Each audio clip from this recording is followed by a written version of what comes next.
দেশ বিদেশের ব্যবসা বাণিজ্য আর অর্থনীতির সব খবর নিয়ে আমন্ত্রণ ওয়ালটন স্মার্ট ফ্রি বিজনেস রিপোর্টে। প্রস্তাবিত বাজেটে নিম্ন ও মধ্যবিত্তের স্বার্থ বিবেচনা করা হয়নি, রূপরেখা নেই অর্থনীতির সংকট উত্তরণের। বাজেটকে দুর্নীতি সহায়ক আর বৈষম্যমূলক বলছে সিটিজেন প্ল্যাটফর্ম, সরকারকে নির্বাচনী অঙ্গীকার বাস্তবায়নের তাগিদ। বিদ্যমান বাস্তবতায় প্রস্তাবিত বাজেটের লক্ষ্যগুলো অর্জন সম্ভব নয়, রাজস্বের কাঠামোগত সংস্কারের পরামর্শ আমেরিকান চেম্বারের। এমন সব খবর নিয়ে আমাদের আজকের আয়োজন। ওয়ালটন ফ্রিজ কিনে অনেকের মতো আপনিও হয়ে যেতে পারেন মিলেনিয়াল, সেরা পণ্যের সেরা অফার। আইএমএফের পরামর্শে আকার ছোট রাখা হলেও প্রস্তাবিত বাজেটে নিম্ন ও মধ্যবিত্তের স্বার্থ বিবেচনা করা হয়নি। উল্টো কালো টাকা সাদা করার সুযোগ দিয়ে লুটেরা গোষ্ঠীর কথা শোনা হয়েছে। সুনির্দিষ্ট রূপরেখা দেওয়া হয়নি অর্থনীতি চলমান সংকট উত্তরণেও। 2024-25 অর্থ বছরের প্রস্তাবিত বাজেট নিয়ে এমন পর্যবেক্ষণ তুলে ধরেন অর্থনীতিবিদরা। সোমবার রাজধানীতে সম্পাদক পরিষদ ও নোয়াবের আলোচনায় তারা এসব কথা জানান। আকারে চলতি বছরের থেকে মাত্র 4.5% মতো বড় এক বাজেট সংসদে প্রস্তাব করেছেন অর্থমন্ত্রী আসছে অর্থ বছরের জন্য। 7,97,000 কোটি টাকা সেই বাজেটের 2,56,000 কোটি টাকাই ধার করে মেটানোর পরিকল্পনা করেছে সরকার। অর্থনীতিবিদদের মতে এর কোনো বিকল্পও ছিল না। অব্যাহত মুদ্রাস্ফীতি ও বৈদেশিক রিজার্ভের পতন, রাজস্ব সংগ্রহের স্বল্পতা, রপ্তানি ও রেমিটেন্স প্রবাহের স্থবিরতা, পুঁজি পাচার, ব্যাংকিং খাতের বিশৃঙ্খলা, সর্বব্যাপী দুর্নীতি এবং সরকারি ব্যয়ের অনিয়ম, অপচয় ও জবাবদিহিতাহীনতার সংস্কৃতি, বৈদেশিক অভ্যন্তরীণ ঋণের সুদ পরিশোধের ক্রমবর্ধমান দায়, এই পরিস্থিতির সীমাবদ্ধতার মধ্যে প্রস্তাবিত বাজেটকে এক হিসাবে বলা যায় বাস্তবসম্মত, আর কি বা করার আছে। আবার অন্যভাবে বলা যায় যুপকাষ্ঠে বাঁধা বলির পশুর মতো। আলোচনায় বিশ্লেষকরা জানান দেশের অর্থনীতি এখন 4টি সংকটের মাঝে আছে, যার প্রথমটি জীবনযাত্রার উচ্চ ব্যয়, দ্বিতীয় কর্মসংস্থানের ঘাটতি, সমস্যা আছে ব্যবসার পরিবেশ নিয়েও, আর সবশেষে নৈতিকতার সংকট, যার কোনোটি উত্তরণেই প্রস্তাবিত বাজেটে নির্দিষ্ট রূপরেখা নেই বলে মনে করেন আলোচকরা। ব্যাংকিং সেক্টর নিয়ে তেমন রিফর্ম নিয়ে কোনো আলোচনা নেই। মুসলিম চৌধুরী যেটা অ্যাডমিনিস্ট্রেটিভ রিফর্মের কথা বলছেন সেটা নিয়ে তেমন আলোচনা নেই। সো অলিগার্কের কথা শোনা হচ্ছে যে কি করা হবে না সেটা দিয়ে। আরেকদিকে যেটা শুনেছেন সেটা হচ্ছে এই যে কালো টাকা সাদা করার অনৈতিক একটা যে পদক্ষেপ, সেখানেও আমরা সেই ইয়েটা দেখতে পাই যে আপনার শোনার যে অলিগার্কদের কথা। এই যে একটা অনেক গোজামিল, আমি বলবো যে এই যে ম্যাথমেটিক্যাল একটা এক্সারসাইজ করার চেষ্টা, এবং এই চেষ্টাটা কিভাবে করা হয়েছে আপনারা যদি দেখেন খুব সূক্ষ্মভাবে যে আইএমএফের যে শর্তগুলি সেটার সাথে মিল রেখেই কিন্তু করা হয়েছে, ওখানে যোগ বিয়োগ করে একদম স্ট্রেট ফরওয়ার্ড, এটার সাথে কোনো ধরনের অর্থনৈতিক বাস্তবতার কোনো চিন্তা করা হয়নি। অনুষ্ঠানে অর্থনীতিবিদরা শঙ্কা প্রকাশ করেন ধুঁকতে থাকা ব্যাংকিং ব্যবস্থা নিয়েও। জানান অর্থনীতির গুরুত্বপূর্ণ এই খাত নিয়ন্ত্রণহীন ও অরক্ষিত হয়ে পড়েছে। ফাতিমাতুজ জোহরা, বিজনেস রিপোর্ট, মাছরাঙা টেলিভিশন। প্রস্তাবিত বাজেট উচ্চাভিলাষী, দুর্নীতি সহায়ক এবং বৈষম্যমূলক। শুধু তাই নয়, এটি সরকারের নির্বাচনী অঙ্গীকারের সঙ্গে সাংঘর্ষিক বলেও মনে করেন সমাজের বিশিষ্টজনেরা। প্রস্তাবিত বাজেট নিয়ে সোমবার রাজধানীতে সিটিজেন প্ল্যাটফর্ম আয়োজিত এক আলোচনা সভায় এসব কথা উঠে আসে। বলা হয়, বাজেটে অর্থনীতির ব্যাংকিং ও জ্বালানি খাত নিয়ে সুনির্দিষ্ট কোনো নির্দেশনা নেই। নিত্যপণ্যের বাড়তি দরে খাদ্য নিরাপত্তাহীনতায় ভুগছে দেশের 30% নিম্ন আয়ের মানুষ। এমন পরিস্থিতির পরেও প্রস্তাবিত বাজেটে কৃষি মন্ত্রণালয়ের বরাদ্দ কমানো হয়েছে 22% মতো, খাদ্যে ভর্তুকি কমানো হয়েছে 20%, এমনকি ওএমএস কার্যক্রমের বরাদ্দও 4% মতো কমানো হয়েছে বাজেটে, যা মূল্যস্ফীতি নিয়ন্ত্রণের লক্ষ্যের সঙ্গে সাংঘর্ষিক বলে উল্লেখ করা হয় এই আলোচনায়। যে এই পরিস্থিতিতে যেই ধরনের অর্থনৈতিক পদক্ষেপ বা অনেক ক্ষেত্রে সংশোধনের ভিতর দিয়ে আমরা যাচ্ছি, সেটাতে যারা এই অসুবিধাগ্রস্ত মানুষ আছেন তাদেরকে কিভাবে সুরক্ষা করা যায় সেই বিষয়ে চিন্তা করতে হবে, কারণ অনেক ক্ষেত্রে এটা তাদের জন্য নেতিবাচক প্রভাব আনতে পারে। শুধু খাদ্য বা কৃষি নয়, অনুষ্ঠানে জানানো হয় শিক্ষা ও স্বাস্থ্যের মতো সামাজিক খাতগুলোতেও প্রত্যাশা অনুযায়ী বরাদ্দ বাড়েনি প্রস্তাবিত বাজেটে, যদিও গুরুত্ব পেয়েছে অপেক্ষাকৃত কম প্রয়োজনীয় খাদ্যগুলো। তাদের মতে বাজেটে উপেক্ষিত রয়ে গেছে জ্বালানি, ব্যাংক, পুঁজিবাজার সহ বিভিন্ন খাতের সংস্কারের চাহিদাও। তো আমি মনে করি না যে technical solution first, political solution first, কারণ আমরা যদি দেখি যে প্রবলেমগুলো হচ্ছে এর বেশিরভাগ সূত্র, আপনি যদি ফিশ বোন অ্যানালিসিস করেন আপনি গিয়ে দেখবেন পলিটিক্যাল ইন্ডালজেন্স অথবা পলিটিক্যাল সাইলেন্স। সুতরাং সেইটা ঠিক না করে এই ব্যাংকিং গভর্নেন্স ঠিক করা যাবে না। যদি আমাকে স্থিতিশীলতা আনতে হয় তাহলে যেই সমস্ত পদক্ষেপ নিতে হয় তার জন্য সংস্কারটা খুবই জরুরি ছিল। অবশ্যই জ্বালানি খাত এবং ব্যাংকিং খাতের ব্যাপারে, কিন্তু এটা আরো বৃহত্তর পরিসরে পুঁজিবাজার বলেন বা অন্যান্য আমার বন্দর বলেন অন্যান্য বিষয়ে দিতে এটার বিষয় রয়ে গেছে। সেহেতু তৃতীয়ত যেটা ছিল সংস্কারের ব্যাপারে কোনো বড় ধরনের রাজনৈতিক অঙ্গীকার আমরা ওখানে দেখি নাই, কোনো ধরনের ইঙ্গিতও আমরা সেইভাবে পাইনি। প্রস্তাবিত বাজেটে জরিমানা নিয়ে কালো টাকা সাদা করার সুযোগেরও সমালোচনা করা হয়। বলা হয় গেল 5 দশকে এই সুযোগ নিয়ে মাত্র 4.5 কোটি টাকার মতো সাদা হয়েছে। রাষ্ট্রের দায়িত্ব আছে আমাকে জবাবদিহিতা নিশ্চিত করা এই অপরাধগুলোর জন্য। আমি সেই অপরাধের মাধ্যমে কিন্তু ওই অবৈধ সম্পদের মালিক হয়েছে, অর্থের মালিক হয়েছে, যাদের কথা আমি বলছি। যেখানে বিচার আয়ত্তে আনার কথা সেখানে তারা আমরা সরকার পরিষ্কারভাবে বলে দিচ্ছে এটা নিয়ে প্রশ্নও তোলা যাবে না। দিন পর্যন্ত 72 থেকে শুরু করে এই পর্যন্ত 1975 থেকে শুরু করে প্রায় প্রতি বাজেটে এই সুযোগটা দেওয়া হয়েছে। এবারে হচ্ছে আরও বেশি ব্যতিক্রম, হারটা 15%, প্লাস এটা হচ্ছে যে এটা কারো কোনো আইনগতভাবে কোনো প্রাতিষ্ঠানিকভাবে প্রশ্ন তোলা যাবে না।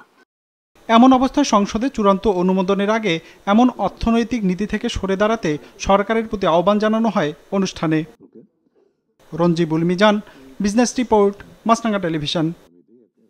অর্থনীতির বিদ্যমান প্রেক্ষাপটে প্রস্তাবিত বাজেটে নির্ধারিত জিডিপির প্রবৃদ্ধি আর মূল্যস্ফীতির লক্ষ্যমাত্রা অর্জন সম্ভব নয় বলে মনে করে আমেরিকান চেম্বার।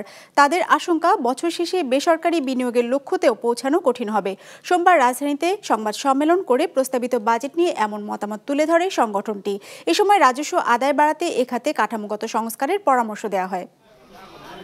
সরকারের হিসেবে গেল মে মাসে দেশে মূল্যস্ফীতি হয়েছে প্রায় 10% হারে, যাকে আসছে অর্থবছর 6.5% নামিয়ে আনার লক্ষ্য ঠিক করা হয়েছে প্রস্তাবিত বাজেটে।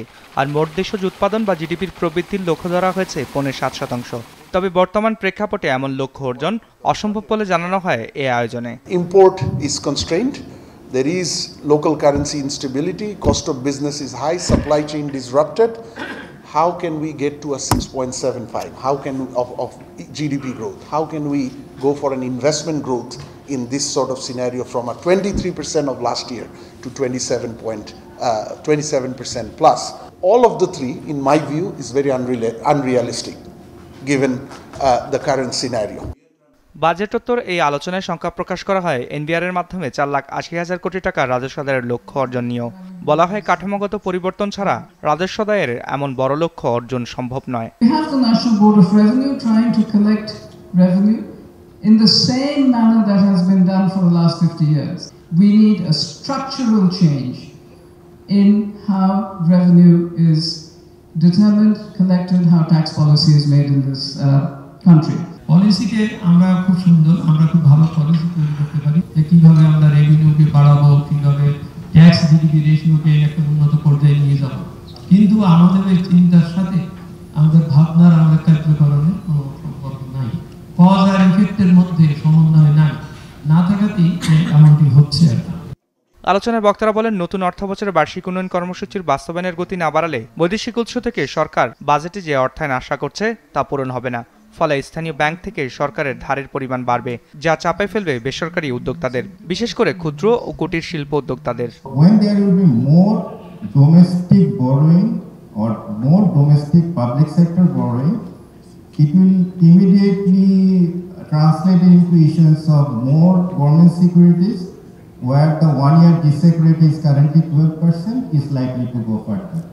So when you are going to have that kind of more public borrowing or government borrowing, eventually it will crowd out some of the compelling private sector investment. সেই সাথে প্রস্তাবিত বাজেটে 15% জরিমানা দিয়ে কালো টাকা সাদা করার সুযোগে সৎকরদাতারা নিরুৎসাহিত হবে বলেও উল্লেখ করা হয় এই আলোচনায়।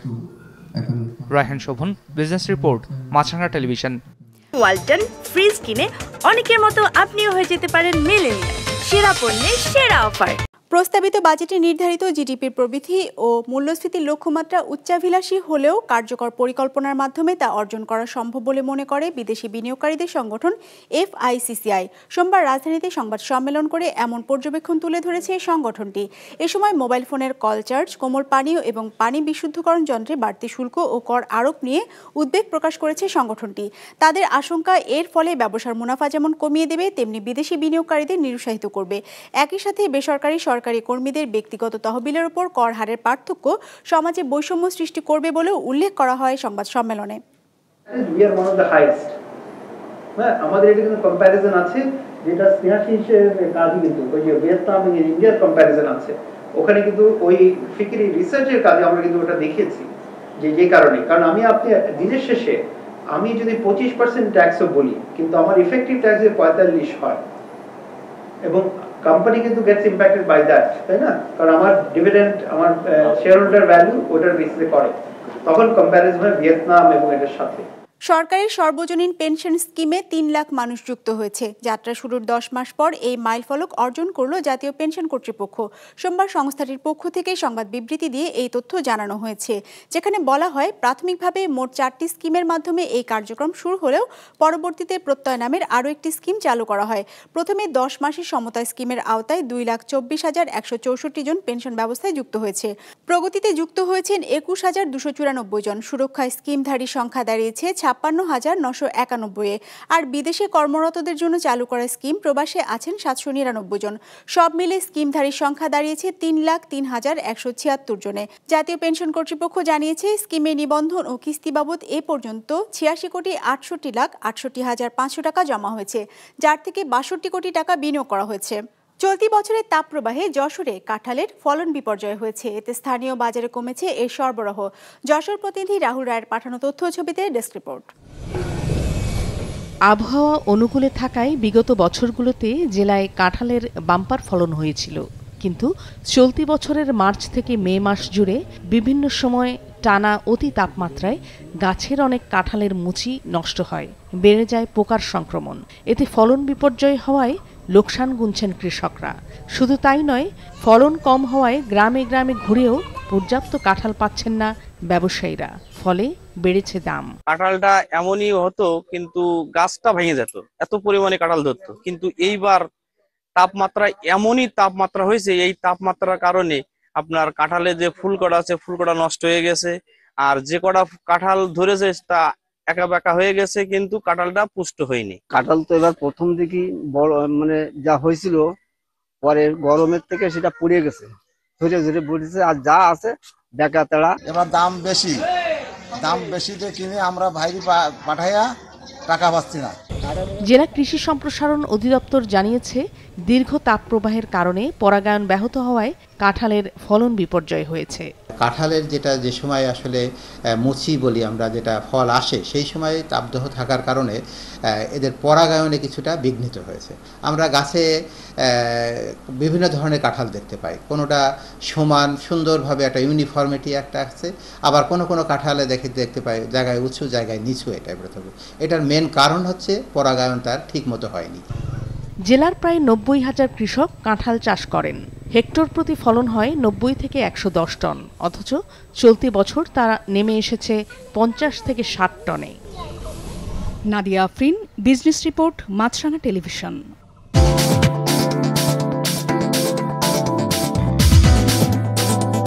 নেতিবাচক ধারায় শেষ হয়েছে ঢাকা স্টক এক্সচেঞ্জের লেনদেন। সার্বিক সূচক DSCX 65 পয়েন্ট কমে দাঁড়িয়েছে 5,105-এ। বেচাকেনা হয়েছে 318 কোটি টাকার। লেনদেনে অংশ নেওয়া শেয়ার ও মিউচুয়াল ফান্ডের মধ্যে দর বেড়েছে মাত্র 26টির, কমেছে 342টির, আর অপরিবর্তিত আছে 23টির দর। চলতি বছর মধ্যপ্রাচ্যে নবায়নযোগ্য জ্বালানি খাতের বিনিয়োগ বাড়বে, এমন তথ্য উঠে এসেছে আন্তর্জাতিক জ্বালানি সংস্থা IATA এর হিসেবে। সংস্থাটি বলছে 2024 সালে মধ্যপ্রাচ্যের জ্বালানি খাতে বিনিয়োগ হতে পারে $17,000 কোটি, যার 15%ই হবে নবায়নযোগ্য জ্বালানিতে। ডেস্ক রিপোর্টে বিস্তারিত। কার্বন নিঃসরণের হার শূন্যে নামিয়ে আনার লক্ষ্যকে সামনে রেখে নবায়নযোগ্য জ্বালানির ব্যবহার বাড়ানোর উদ্যোগ নিচ্ছে বিশ্বের বিভিন্ন দেশ। 2020 সাল থেকেই এ খাতে বিনিয়োগ বাড়ছে উল্লেখযোগ্য হারে। জীবাশ্ম জ্বালানির ব্যবহার কমানোর তালিকায় আছে মধ্যপ্রাচ্যের দেশগুলো। এরই মধ্যে কার্বন নিঃসরণের হার শূন্যে নামিয়ে আনার লক্ষ্য নির্ধারণ করেছে মধ্যপ্রাচ্যের 12টি দেশের মধ্যে 5টি দেশ। 2050 সালের মধ্যে এই লক্ষ্য অর্জন করতে চায় সংযুক্ত আরব আমিরাত আর ওমান। অন্যদিকে 2060 সাল নাগাদ কার্বন নিঃসরণমুক্ত দেশে পরিণত হতে চায় সৌদি আরব, বাহরাইন ও কুয়েত। সেই লক্ষ্যকে সামনে রেখে নবায়নযোগ্য জ্বালানি খাতে বিনিয়োগ বাড়াচ্ছে মধ্যপ্রাচ্যের দেশগুলো। আন্তর্জাতিক জ্বালানি সংস্থা IATA এর এক প্রতিবেদন বলছে, চলতি বছর মধ্যপ্রাচ্যের জ্বালানি খাতে বিনিয়োগের পরিমাণ দাঁড়াতে পারে $17,500 কোটি, যার মধ্যে 15% হবে নবায়নযোগ্য জ্বালানিতে। IATA এর হিসেব বলছে, মধ্যপ্রাচ্যের নবায়নযোগ্য জ্বালানিতে বিনিয়োগের পরিমাণ 2030 সাল নাগাদ প্রায় 3 গুণ বাড়বে 2024 সালের তুলনায়। সেই হিসেবে চলতি দশকের শেষে জীবাশ্ম জ্বালানিতে $1 বিনিয়োগ হলে 70 সেন্টই যাবে নবায়নযোগ্য জ্বালানিতে। 2030 সালের মধ্যে কার্বন নির্গমনের পরিমাণ 2019 সালের চেয়ে 19% কমিয়ে আনতে চায় সংযুক্ত আরব আমিরাত। অন্যদিকে 2030 সালের মধ্যে নবায়নযোগ্য জ্বালানির সক্ষমতা 130 গিগাওয়াটে উন্নীত করতে চায় সৌদি আরব। বর্তমানে তাদের সক্ষমতা 5 গিগাওয়াটের সামান্য বেশি।